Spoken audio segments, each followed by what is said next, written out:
Brad Williams, Excel Primed. How about we reverse a list of, in this case, automakers? How we do this? This one can get a little hairy. I'm going to walk you through it. We're going to have this index count a rows.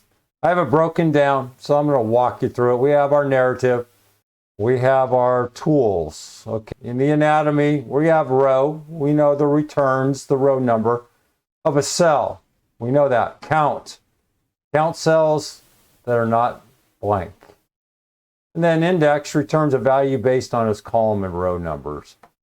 So here we have this index. We have to insert the @ sign so this thing doesn't spill. We have this index name. We have a name range here. B5 to B14. It's a narrow range. Keep that in mind. We have count A. And what is count A going to do? It's just going to count. It's going to count these cells, non-blank. And we're going to have row minus row. Just look at index. We have the array. Our row number. This is all a row number. This whole thing here, we have to identify the row number. We're looking for, instead of 1 through 10, we're looking from 10 to 1. What we're doing here is we're going to tear this thing apart. Let's just start from count.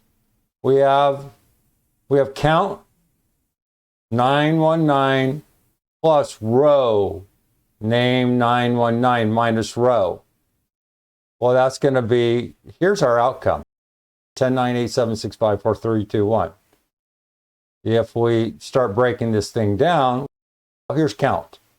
Count. Well, it's 10. It's constant. We're just counting.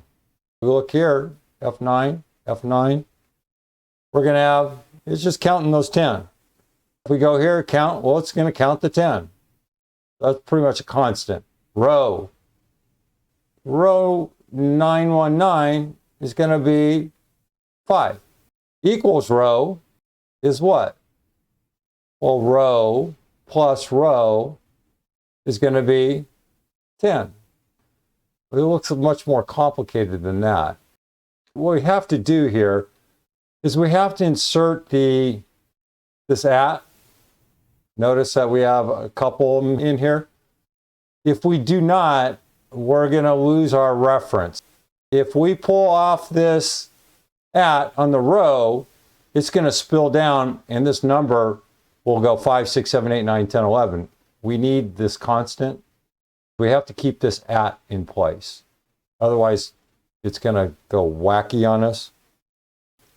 If I delete that @ sign, in other words, I delete everything else, I remove it, guess what the result will be? It's going to be a constant 10. And we won't be able to reverse this count.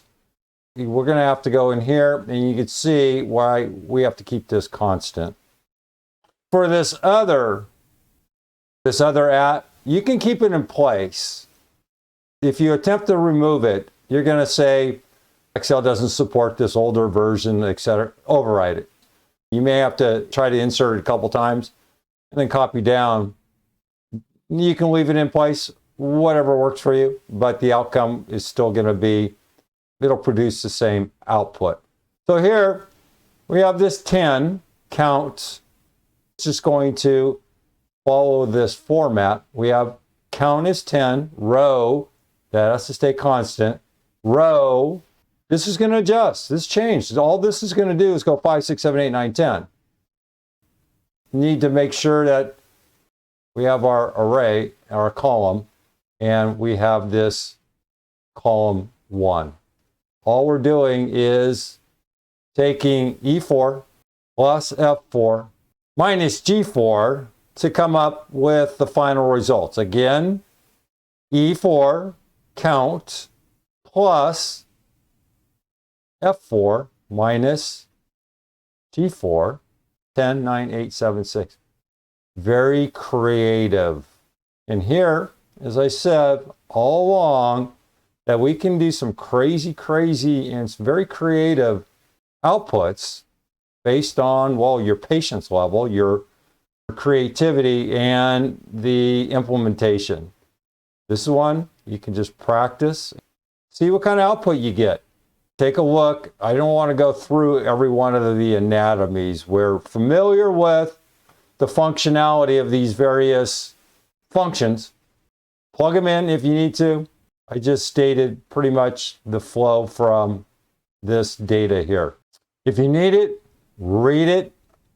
Take a look at the anatomy. I don't want to go through every one of these and dissect them. I want you to do that on your own. And here, map it if you need to. Try to get a better understanding of the flow here. Brad Williams, XL Prime. Thanks for watching.